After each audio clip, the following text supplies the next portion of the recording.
अस्सलाम वालेकुम students. Kaif 9 audit and assurance chapter 12 हम कवर कर रहे थे। चैप्टर हमने कंप्लीट कवर कर लिया।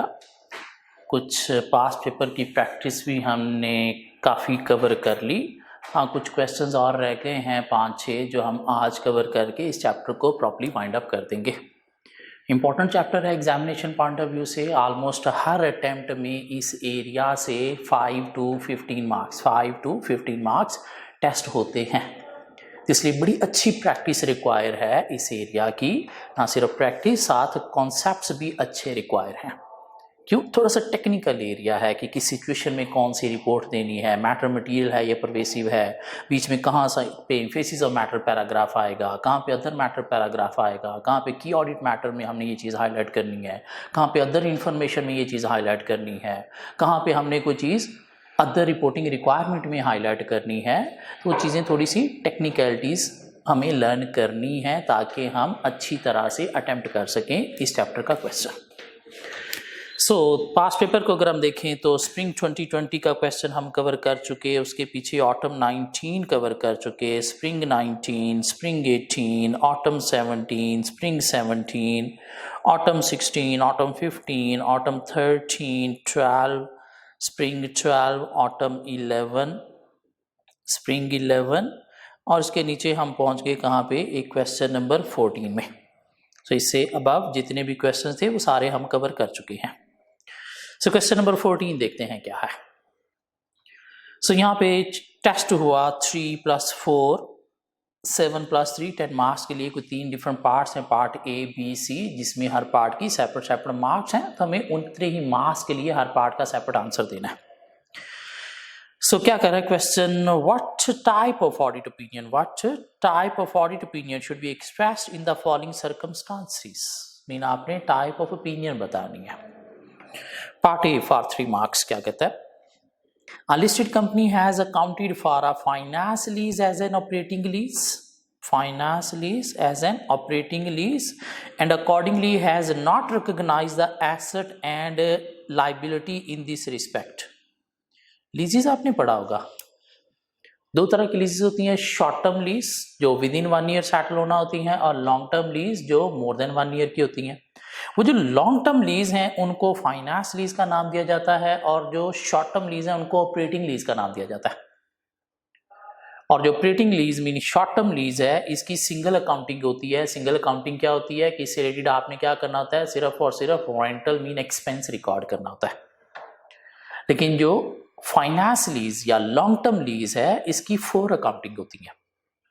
एक आपने एसेट भी रिकॉग्नाइज करना है, आपने लाइबिलिटी भी रिकॉग्नाइज करना होती है, आपने फाइनेंस कॉस्ट एक्सपेंस भी रिकॉर्ड करना होता है, और एसेट रिकॉग्नाइज किया तो एसेट को क्या करना है, डेप्रिशिएट भी करना होता है। अब यहाँ पे कंपनी ने क्या किया, अकाउंट फॉर किया है finance lease as an operating lease, mean long term lease को शॉर्ट टर्म लीज लिख दिया है। क्यों? क्योंकि ये जो लॉन्ग टर्म लीज में क्या होता है, आपको लाइबिलिटी भी लिखना पड़ती है, और जब लाइबिलिटी लिखने से आपकी लाइबिलिटी ऑलरेडी इंक्रीज हो जाए तो फर्दर लीज के चांसेस जो हैं वो कम हो जाते हैं। इसलिए कंपनी समटाइम क्या करती है, finance mean long term lease को as a short term mean operating lease लिखती है, ताकि लाइबिलिटी फाइनेंशियल स्टेटमेंट से ओमिट की जा सके। ऑब्वियसली जब एसेट लिखना है तो फिर साथ आपको लाइबिलिटी भी लिखना पड़ेगी। तो कंपनी ने क्या किया, finance mean long term lease को शॉर्ट टर्म ऑपरेटिंग लीज लिख दिया, and accordingly has not recognise the asset and liability in this respect. और ना एसेट लिखा ना लाइबिलिटी लिखा, सिर्फ रेंटल एक्सपेंस चार्ज कर रहे हैं। तो मिसस्टेटमेंट है। क्या कह रहा है, financial statements misstated है।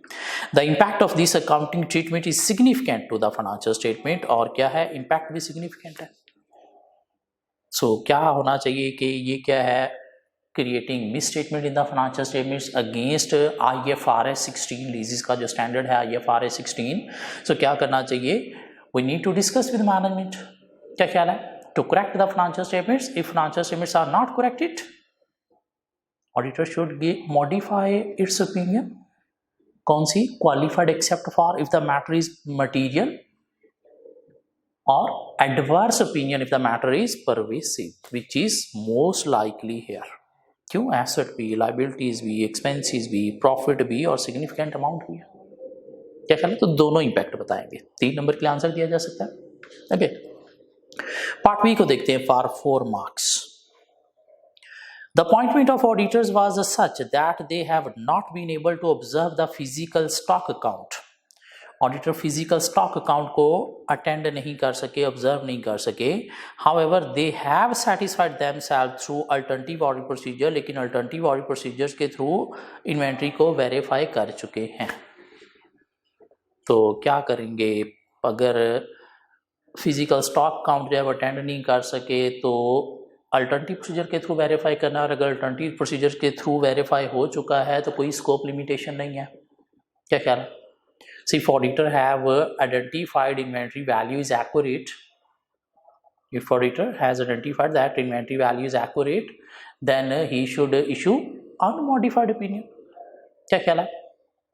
लेकिन उसने कहा कि ऑडिटर की अपॉइंटमेंट की वजह से जो है वो इन्वेंट्री काउंट को अटेंड नहीं कर सका. दिस मीन शायद न्यू अपॉइंटमेंट है, तो ओपिनियन तो अनमॉडिफाइड होगी, लेकिन साथ previous year financial statements were not audited और audited by any other firm should be highlighted through other matter paragraph. क्यों नंबर 4 है तो इसका मतलब सिर्फ इतना कह देना कि अनमॉडिफाइड ओपिनियन दे देंगे तो ये 4 नंबर नहीं कवर करेगा. साथ एक नंबर उसने किस चीज का रखा है? अदर मैटर पैराग्राफ का भी रखा है. क्लियर होती बात? कैसे ही पता चल रहा है? प्रैक्टिस से. ओबियसली पेपर में इस तरह का पार्ट आएगा तो प्रैक्टिस होगी तो हमें वहाँ ये उस तरह का है, वहाँ पे अदर मैटर लिखा था तो फिर आप याद रख लोगे. अगर प्रैक्टिस नहीं है तो फिर ये चीज़ें आप नहीं लिखोगे, इसलिए प्रैक्टिस बहुत ज़रूरी है. So part C, part 3 marks हमने आंसर करना है. क्या कहता है? The management has not accounted for the full liability in respect of gratuity. Liability जो है ग्रेच्युटी की रिकॉर्ड नहीं की, अकाउंट फॉर नहीं की. The management is of the view that it is a deferred liability and not a current one. The impact is material but not pervasive in relation to financial statement. लेकिन impact material है, pervasive नहीं है. तो अगर gratuity liability बनती है current year में और कंपनी ने रिकॉग्नाइज नहीं की, रिकॉर्ड नहीं की, तो ये क्या क्रिएट कर रहा है? Material misstatement in the financial statement. क्या ख्याल है? So we need to discuss with the management to adjust the financial statements. If they do not adjust, auditor should issue qualified opinion because the matter is material rather than pervasive. ठीक है, बात की जा सकती है. Easy question था. एक और क्वेश्चन में मिलेगा, क्वेश्चन नंबर 15, 6 + 3 9 मार्क्स के लिए. करना क्या आपको? What type of audit opinion should be expressed in the following circumstances. You are not required to draft the opinion paragraph. So opinion बतानी है, क्या होगी? ड्राफ्ट नहीं करनी, वर्डिंग नहीं ड्राफ्ट करनी. और इसमें भी 2 डिफरेंट पार्ट्स हैं, एक 6 नंबर के लिए, एक 3 नंबर के लिए. सो पार्ट ए को देखते हैं क्या है. Part A of the question. The major production facilities of the company have been destroyed due to fire subsequent to the balance sheet date. Year end के बाद कंपनी की मेजर प्रोडक्शन फैसिलिटी जो है वो फायर के through destroy हो गई, आग लग गई. The plant facilities were not duly insured, और इंश्योरेंस भी नहीं थी, तो कंपनी का लॉस है सारा का सारा. No condition in this regard existed at the balance sheet date, और उसने कह दिया कि ये एडजस्टिंग इवेंट नहीं है. ऑब्वियसली ईयर एंड के बाद अराइज हुआ है तो एडजस्टिंग उसने कह दिया नहीं है. क्यों? एडजस्टिंग वो होते हैं जिनकी बैलेंस शीट डेट पे कंडीशन एग्जिस्ट करती थी. तो ये फिर क्या हुआ? पर आइए स्टैंड नॉन एडजस्टिंग इवेंट और सिग्निफिकेंट भी है, तो इसका फाइनेंशियल स्टेटमेंट्स के अंदर डिस्क्लोजर आना चाहिए. क्या ख्याल है? The management has not made any adjustment in the financial statement. However proper disclosure of this fact has been made in the financial statement. Obviously adjusting नहीं था तो मैनेजमेंट को इससे रिलेटेड कोई एडजस्टमेंट भी नहीं चाहिए थी. हाँ, डिस्क्लोजर चाहिए था ऑफ नॉन एडजस्टिंग इवेंट, और वो मैनेजमेंट ने प्रॉपर्ली प्रोवाइड कर दिया है. क्या ख्याल है? वो मैनेजमेंट ने प्रॉपर्ली प्रोवाइड कर दिया है, तो हमें ओपिनियन कौन सी देनी चाहिए? अनमॉडिफाइड. क्या ख्याल है? अनमॉडिफाइड. लेकिन ये सब्सिक्वेंट इवेंट के थ्रू ये चीज़ हाईलाइट हुई है फाइनेंशियल स्टेटमेंट्स के अंदर कि सिग्निफिकेंट जो है वो प्लांट डिस्ट्रॉय हुआ है, तो इसे हमें हाईलाइट करना चाहिए ऑडिट रिपोर्ट में भी. कैसे हाईलाइट करना चाहिए? Through emphasis of matter paragraph. अब इतना लिखने के सिर्फ आपको 3 नंबर मिलेंगे. यहाँ पे मार्क्स कितने हैं? 6. 6 नंबर लेने के लिए 6 नंबर का हमें आंसर देना होगा. इंसाफ 6 नंबर के साथ करना होगा, फिर जाके हमारे साथ भी 6 नंबर का इंसाफ करेगा एग्जामिनर. तो इतना लिखने से क्या हुआ, ओपिनियन अनमॉडिफाइड और बेसिस मैटर के थ्रू हाईलाइट कर दिया, एक पॉइंट में हमने मसला बता दिया। अब 6 नंबर कैसे लेंगे कि फेसिस मैटर पैराग्राफ में अब क्या होना चाहिए, the matter being emphasized, clear reference to the notes of the financial statement, और साथ and mentioning audit opinion is not modified in this respect या relating to this issue. Emphasis matter paragraph के अंदर क्या होता है साथ फिर वो बताना पड़ेगा, फिर जाके 6 नंबर कंप्लीट होंगे। अगर 3 नंबर होते तो फिर ये फेसिस मैटर पैराग्राफ के अंदर वाली बातें बताने की जरूरत नहीं थी। प्रैक्टिस सीख रहे हैं, हाँ सीख रहे हैं कि 6 नंबर यहाँ से कैसे लेने हैं। क्यों, एक इशू था तो इशू भी नहीं था, बार के फाइनेंशियल स्टेटमेंट्स भी ठीक थी, तो सिर्फ unmodified opinion 2 number, faces matter 3 number. अब फेसिस मैटर के अंदर क्या होते हैं वो तीनों बातें करना पड़ेंगी। चलिए आगे। Okay, part B for 3 marks देखते हैं क्या है। The management of the company has not allowed the auditor to send a request letter to the legal advisor. हाँ, लीगल एडवाइजर तक रिक्वेस्ट उसे कोई चाहिए थी लिटिगेशन की, लेकिन मैनेजमेंट ने कंफर्मेशन नहीं करने दी। Scope limitation. Accordingly, the auditor couldn't become aware of the status of all the litigations against the company. तो all litigations कंपनी के अगेंस्ट क्या क्या थी, उनके अगेंस्ट परमिशन चाहिए थी या नहीं चाहिए थी, तो उनका स्टेटस उसे पता नहीं चल सका। Scope limitation.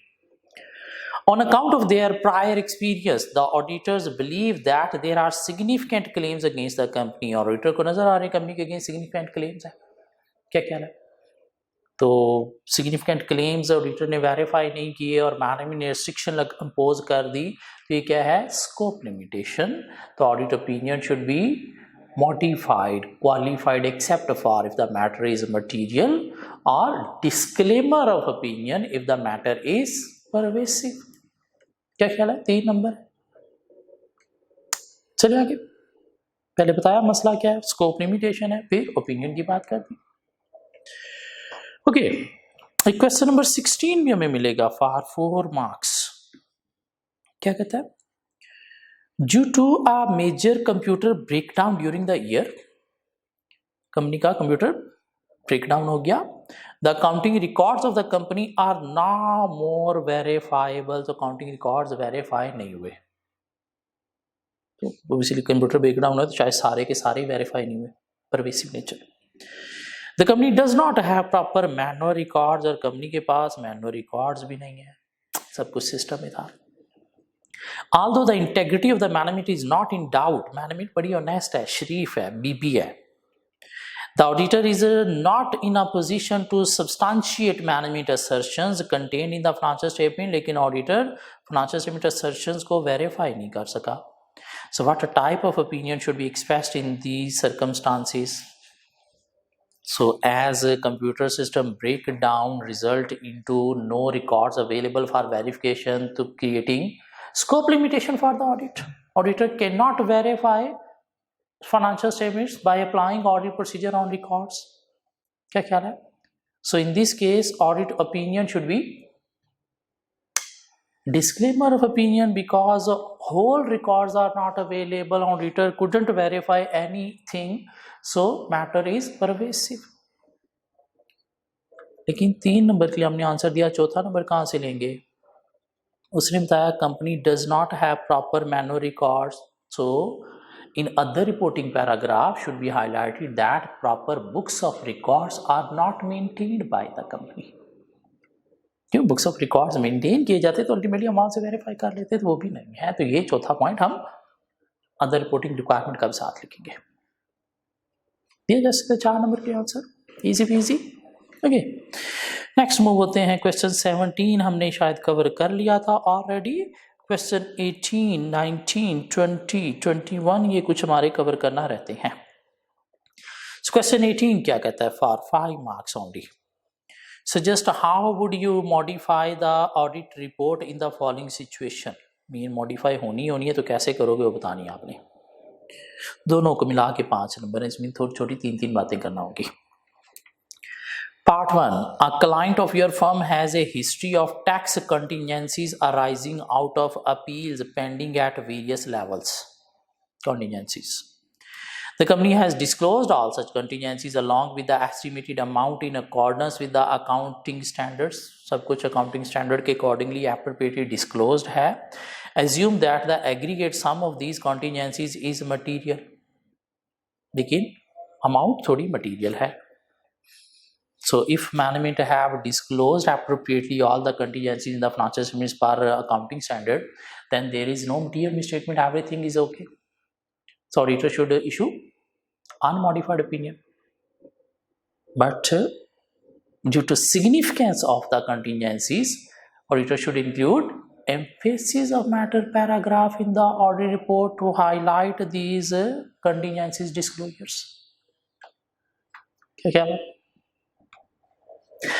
Part 2. You are appointed as the auditor of company after the year end, i.e. June 30th, 2005. After the year end, आपकी अपॉइंटमेंट हुई. Hence, you have not been able to physically observe the counting of inventories at the year end. Further, alternative audit procedure couldn't be performed due to the nature of company records. में शायद records नहीं थे तो alternative procedure भी आप नहीं perform कर सके, तो this will lead to क्या scope limitation. So auditor should issue modified opinion, qualified except for if the matter is material, और साथ disclaimer of opinion if the matter is pervasive. लेकिन आपकी अपॉइंटमेंट जो है वो ड्यूरिंग ईयर एंड के बाद हुई है, तो this mean this should be highlighted through other matter paragraph that previous year financial statements are audited by any other firm. और साथ उसने कहा जी कंपनी की नेचर ऑफ रिकॉर्ड शायद नहीं थे जिसकी वजह से आप अल्टरनेटिव प्रोसीजर भी परफॉर्म नहीं कर सके, तो this should be highlighted through other reporting requirement that proper books of accounts are not maintained by the company. क्या क्या था, सिर्फ ओपिनियन की हद तक बातें नहीं थी, साथ अदर मैटर पैराग्राफ भी था इसके अंदर एक पॉइंट, और साथ एक पॉइंट उसका अदर रिपोर्टिंग रिक्वायरमेंट का भी था. शायद 5 नंबर इसके होने चाहिए, इसके ऊपर वाले के आप जो है ना साथ क्या करें, कोई 3 नंबर सेपरेट लिख लें. क्यों, ये पार्ट 2 ही 5 नंबर का नजर आ रहा है. चलिए आगे. ओके, क्वेश्चन 19 कवर करते हैं for 8 good marks. Discuss the impact of each of the above matter on audit report. Audit report के ऊपर इम्पैक्ट हमने डिस्कस करना है. 1 2 3 4 मैटर्स हैं. You have completed the audit of financial statements of Pride Limited following profit before tax and total assets of 74 million rupees and 582 million respectively. Mean ये profit है और ये टोटल एसेट्स की figure है. क्यों, मटीरियलिटी कैलकुलेशन के लिए. जब इस क्वेश्चन के स्टार्ट में ये प्रॉफिट, टोटल एसेट, रेवेन्यू की फिगर आ जाएं तो इसमें नीचे आपको मटीरियलिटी कैलकुलेशंस करना पड़ेंगी और उसका एक एक नंबर सेपरेट होगा. Following issues are still unresolved.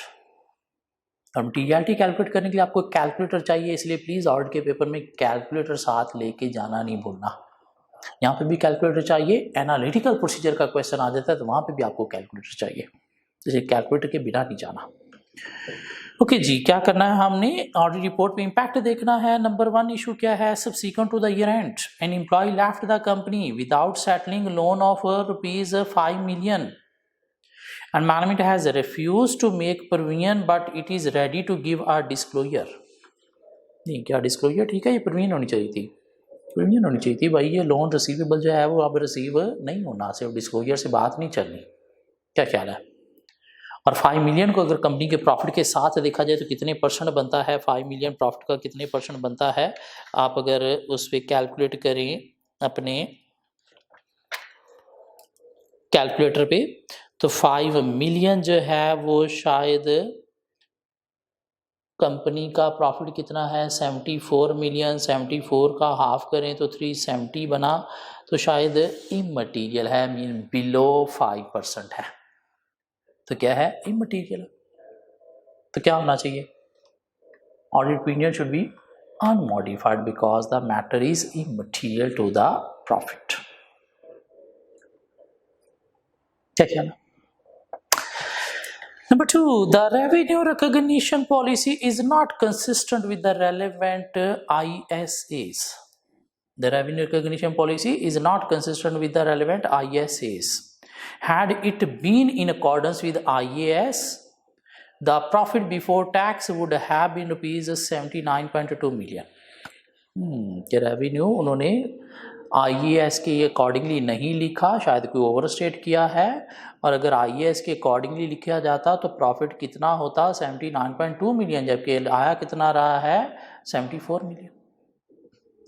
तो क्या करेंगे, 79.2 और 74 में जो डिफरेंस है वो हम लेंगे, और वो डिफरेंस कितना बनता है 5.2 मिलियन का।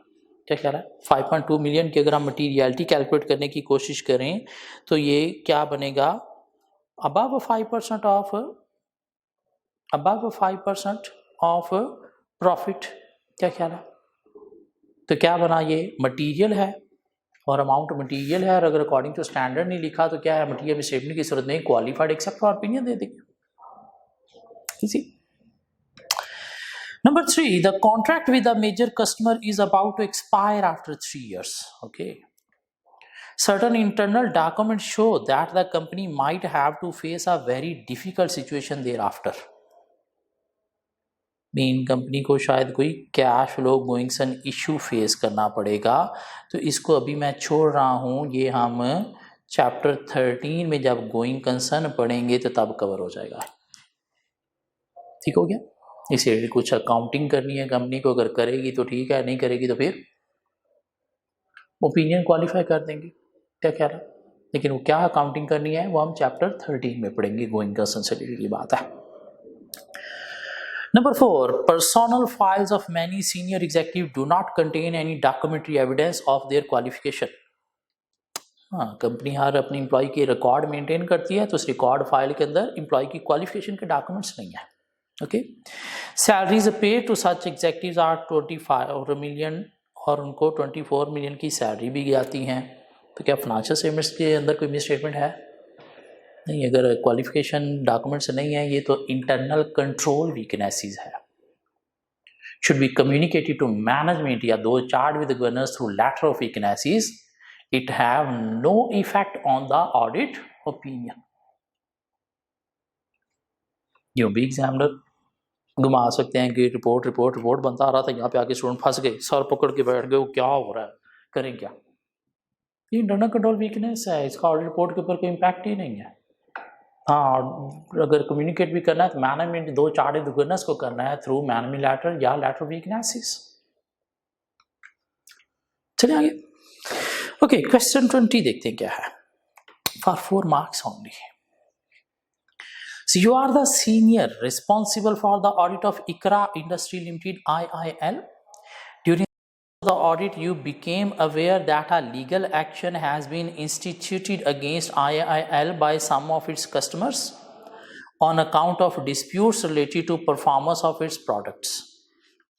ओके जी, आप ऑडिटर हो इकरा इंडस्ट्री लिमिटेड के। ड्यूरिंग कोर्स ऑफ ऑडिट आपको पता चला कंपनी के अगेंस्ट कोई लीगल एक्शन जो है वो हो रहा है, किसकी तरफ से? कस्टमर की तरफ से, on account of disputes related to performance of its products, शायद कोई गंदी गलत प्रोडक्ट्स दे देंगे। Okay, in response to your request for an opinion on the company's lawyer has simply stated that we are totally unable to give any estimate. और कहते हैं जी हम कुछ नहीं कह सकते, कंपनी की फेवर में आएगा या कंपनी के अगेंस्ट आएगा, और हमारा best source of information lawyer ही है, जहाँ से हमें प्रॉबिलिटी या पॉसिबिलिटी का पता चलता है। क्या देखते हैं, no provision was made in the financial statements for the possible loss as a result of claim which are considered to be material or for the related legal expenses, although details of those legal claims were fully disclosed in the notes. So in response to your request for an opinion, the company's lawyer has simply stated that we are totally unable to give any estimate. mean lawyer की तरफ से हमें कोई जो है वो evidence नहीं मिला।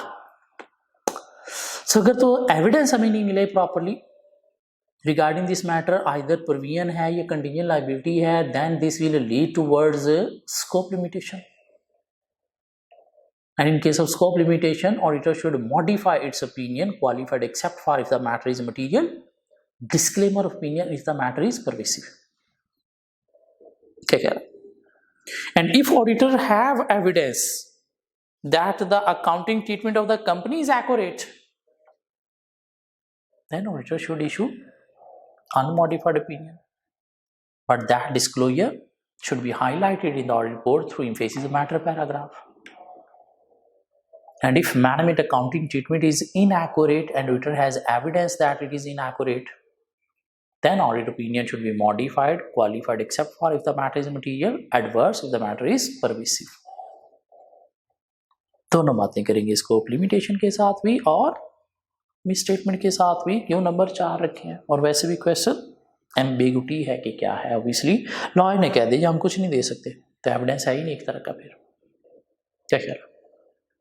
चलिए आगे। ओके, क्वेश्चन 21 और उसके बाद 22 23 हम कवर ऑलरेडी कर चुके हैं। दिस मीन ये लास्ट क्वेश्चन है हमारा इस चैप्टर का।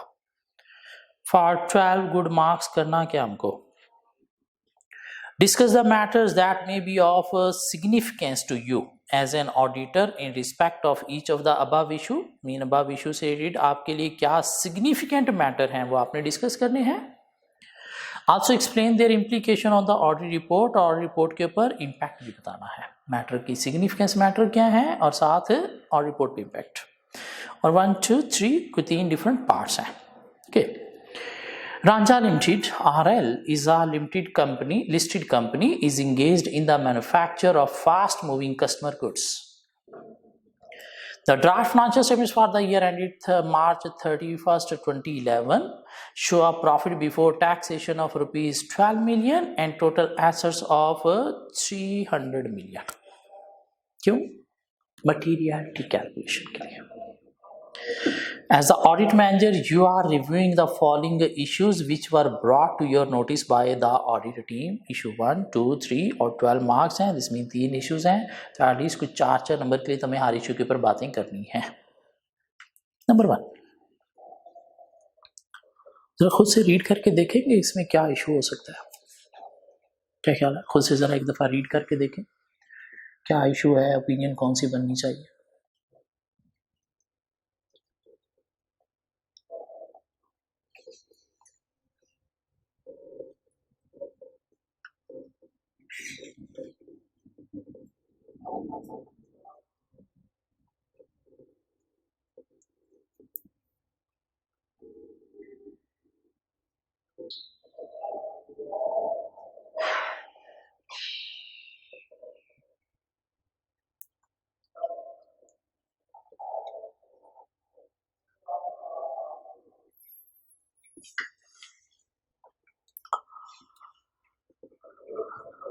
जी, क्या इशू निकला?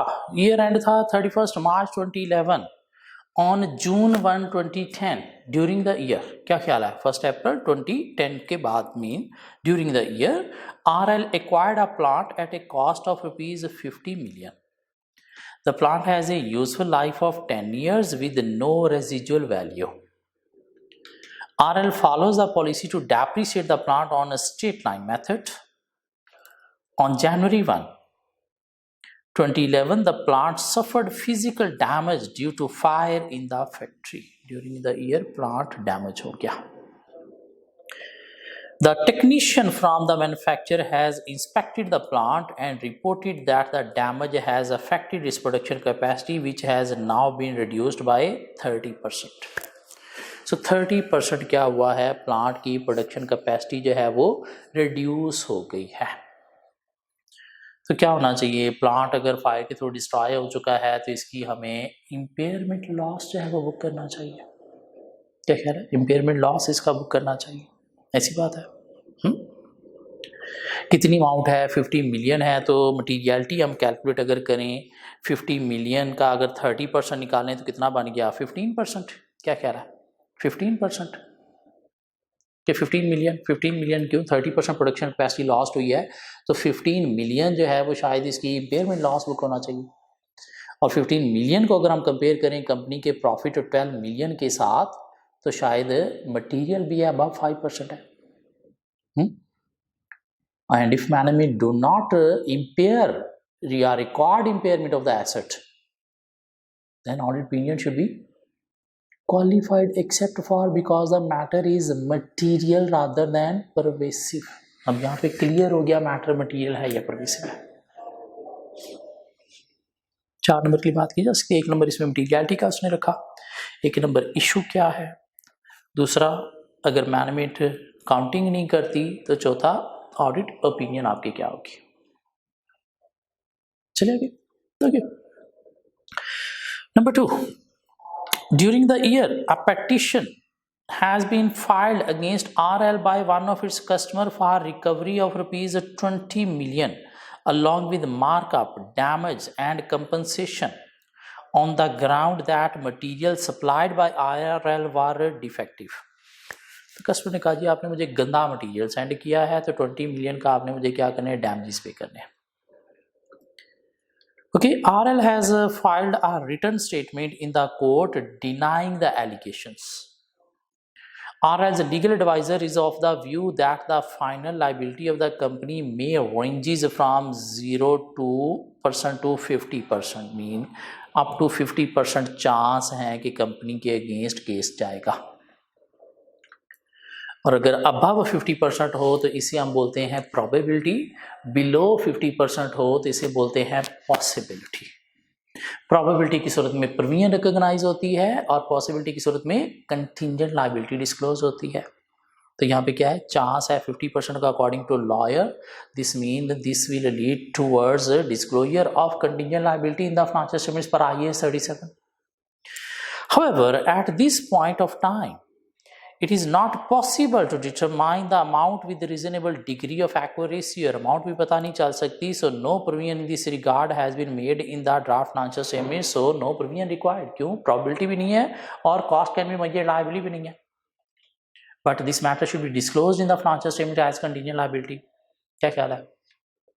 So if management disclose this issue as a contingent liability in the financial statement, then audit opinion should be unmodified. लेकिन ये कंटिंजेंट लायबिलिटी सिग्निफिकेंट है तो हमें हाईलाइट करनी चाहिए कहाँ पे, through emphasis of matter paragraph if significant. And if management do not provide disclosure in the financial statement then audit opinion should be modified. और अमाउंट आप जो है वो देख भी सकते हो, शायद 20 मिलियन है तो प्रॉफिट के साथ कंपेयर करके, टोटल एसेट के साथ कंपेयर करके मटीरियल है, so audit opinion should be qualified except for because the matter is a material. बात की जा सकती है 4 नंबर के लिए इसी। लास्ट थर्ड पार्ट क्या कहता है, इन अप्रैल 2007, हाँ ये रन क्या था 31 मार्च 2011, इन 4 साल पहले की बात हो रही है। RL acquired a high tech production management software for rupees 10 million का सॉफ्टवेयर बाय किया था इन्होंने। The useful life of the software is 10 years, और उसकी यूजफुल लाइफ भी कितनी थी, 10 years, mean 1 million every year की शायद डेप्रिसिएशन बनेगी और अमोर्टाइजेशन बनेगी। During the year, it was discovered that in the past the software were erroneously, गलती से amortized, assuming a useful life of 20 years। 20 years पे amortize होता रहा। The management has decided to adjust the amount short provided over the remaining useful life of the software। क्या ख्याल है? तो materiality calculate जो हमने करनी है, क्या था, 10 मिलियन का जो है वो एसेट था, 20 ईयर्स पे अगर डेप्रिसिएट होता, अमोर्टाइज होता रहा तो कितनी मटीरियलिटी बनी, 0.5, जबकि होना कितने पे चाहिए था, 1 मिलियन पे। क्या ख्याल है? तो डिफरेंस क्या निकला, 0.5 मिलियन का। क्या ख्याल है? और कितने साल थे, 4 ईयर्स थे, तो टोटल कितना बन गया, 2 मिलियन की मिसस्टेटमेंट थी प्रीवियस ईयर्स में। तो इस 2 मिलियन की हम मटीरियलिटी देंगे किसके साथ, प्रॉफिट के साथ। सो क्या होना चाहिए, prior year adjustment should be made in the financial statements as well as this matter should be disclosed in the financial statement. क्या ख्याल है? If management has appropriately adjusted the matter in prior years and disclosure is provided in the financial statement, audit opinion should be unmodified. But this disclosure, this matter should be highlighted in the audit report through emphasis of matter paragraph. And if management do not provide prior adjustment, then audit opinion should be modified with qualified except for opinion because the matter is material rather than pervasive। क्या ख्याल है? तीनों parts में materiality calculation भी, issue भी और साथ audit report का इम्पैक्ट भी एक अच्छा क्वेश्चन था, अच्छा डिफरेंट क्वेश्चन था मज़े का क्वेश्चन था, तो प्लीज़ इसका आंसर एक दफ़ा रीड करके हाथ से अटेम्प्ट मस्ट करना है, स्पेशली मटीरियलिटी कैलकुलेशंस कहाँ पे कैसे कैसे की गई हैं वो हमें सीखनी है। और यूँ अगर हम देखें तो हमारा चैप्टर 12 जो है वो कम्प्लीटली कवर हो गया। हमने सारे कॉन्सेप्ट्स भी ले लिए, चैप्टर कंप्लीट कवर कर लिया, साथ हमने क्या किया, पास पेपर की प्रैक्टिस भी कर ली। नेक्स्ट चैप्टर हमारा जो चैप्टर 13 है वो भी इसी चैप्टर की ही एक्सटेंशन है, इन्हें ऑडिट रिपोर्ट से रिलेटेड ही, लेकिन कोई 2-3 डिफरेंट कॉन्सेप्ट्स के साथ ऑडिट रिपोर्ट को मिला के वहाँ पे जो हम कवर करेंगे। मीन कोई 3 डिफरेंट टॉपिक्स हैं जो हम कवर करेंगे, लेकिन बीच में ऑडिट रिपोर्ट भी इन्वॉल्व होगी, मीन इसी चैप्टर की क्या है, एक्सटेंशन है।